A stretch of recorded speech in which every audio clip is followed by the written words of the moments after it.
हरिओम। आज हम वट सावित्री की कथा को सुनेंगे। विवाहित महिलाओं के बीच अत्यधिक प्रचलित ज्येष्ठ कृष्ण अमावस्या के दिन आने वाले सावित्री व्रत की कथा इस प्रकार से है। भद्र देश के एक राजा थे जिनका नाम अश्वपति था। भद्र देश के राजा अश्वपति के कोई संतान नहीं थी। उन्होंने संतान की प्राप्ति के लिए मंत्रोच्चारण के साथ प्रतिदिन 1,00,000 आहुतियाँ दी। 18 वर्षों तक यह क्रम जारी रहा। इसके बाद सावित्री देवी ने प्रकट होकर वर दिया कि राजन, तुझे एक तेजस्वी कन्या पैदा होगी। सावित्री देवी की कृपा से जन्म लेने के कारण से कन्या का नाम सावित्री रखा गया। कन्या बड़ी होकर बेहद रूपवान हुई। योग्य वर न मिलने की वजह से सावित्री के पिता दुखी थे। उन्होंने कन्या को स्वयं वर तलाशने भेजा। सावित्री तपोवन में भटकने लगी। वहाँ साल्व देश के राजा धूम्रसेन रहते थे, क्योंकि उनका राज्य किसी ने छीन लिया था। उनके पुत्र सत्यवान को देखकर सावित्री ने पति के रूप में उनका वरण किया। ऋषिराज नारद को जब ये बात पता चली तो वह राजा अश्वपति के पास पहुँचे और कहा, हे राजन, ये क्या कर रहे हो आप? सत्यवान गुणवान है, धर्मात्मा है, बलवान भी है, पर उसकी आयु बहुत छोटी है। वह अल्प आयु है। 1 वर्ष के बाद ही उसकी मृत्यु हो जाएगी। ऋषिराज नारद की बात सुनकर राजा अश्वपति घोर चिंता में डूब गए। सावित्री ने उनसे कारण पूछा तो राजा ने कहा, पुत्री, तुमसे जिस राजकुमार को अपने वर के रूप में सुना है वह अल्प आयु है। तुम्हें किसी और को अपना जीवन साथी बनाना चाहिए। इस पर सावित्री ने कहा कि हे पिताजी, आर्य कन्याएं अपने पति का एक बार ही वरण करती है। राजा एक बार ही आज्ञा देता है, पंडित एक बार ही प्रतिज्ञा करते हैं और कन्यादान भी एक बार ही दिया जाता है।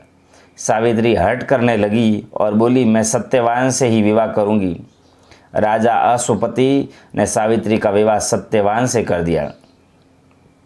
सावित्री अपने ससुराल पहुंचते ही सास ससुर की सेवा करने लगी। समय बीतता चला गया।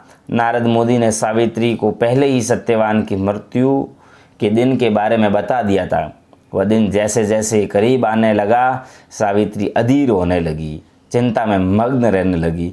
उन्होंने 3 दिन पहले ही उपवास शुरू कर दिया। नारद मुनि द्वारा कथित निश्चित तिथि पर पितरों का पूजन किया। हर दिन की तरह सत्यवान उस दिन भी लकड़ी काटने जंगल चले गए। साथ में सावित्री भी गई। जंगल में पहुंचकर सत्यवान लकड़ी काटने के लिए एक पेड़ पर चढ़ गए। तभी उसके सिर में तेज दर्द होने लगा। दर्द से व्याकुल सत्यवान पेड़ से नीचे उतर गए। सावित्री अपना भविष्य समझ गई। सत्यवान के सिर को गोद में रखकर सावित्री सत्यवान का सिर सहलाने लगी। तभी वहाँ यमराज आते दिखे। यमराज अपने साथ सत्यवान को ले जाने लगी। सावित्री भी उनके पीछे पीछे चल पड़ी। यमराज ने सावित्री को समझाने की कोशिश की, यह विधि का विधान है। सावित्री फिर भी नहीं मानी। सावित्री की निष्ठा और पति परायणता को देख कर यमराज ने सावित्री से कहा, हे देवी, तुम धन्य हो, तुम मुझसे कोई भी वरदान मांगो। सावित्री ने कहा, मेरे सास ससुर वनवासी और अंधे हैं, उन्हें आप दिव्य ज्योति प्रदान करें।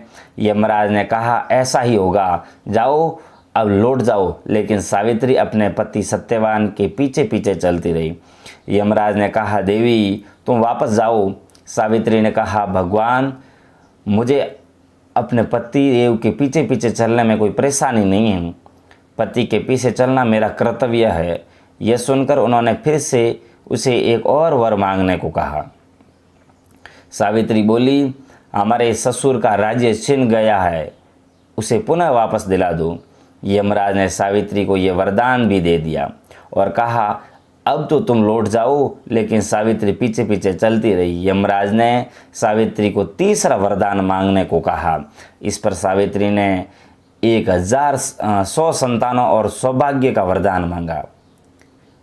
तीसरा वर सावित्री ने 100 संतान और सौभाग्य का वरदान मांगा। यमराज ने इसका भी वरदान सावित्री को दे दिया। सावित्री ने यमराज से कहा कि प्रभु, मैं एक पतिव्रता पत्नी हूँ और आपने मुझे पुत्रवती होने का आशीर्वाद दिया। ये सुनकर यमराज को सत्यवान के प्राण छोड़ने पड़े। यमराज अंतर्ध्यान हो गए और सावित्री उसी वटवृक्ष के पास आ गई जहाँ उसके पति का मृत शरीर पड़ा था। सत्यवान जीवंत हो गया और दोनों खुशी खुशी अपने राज्य की ओर चल पड़े। दोनों जब घर पहुँचे तो देखा कि माता पिता को दिव्य ज्योति प्राप्त हो गई है।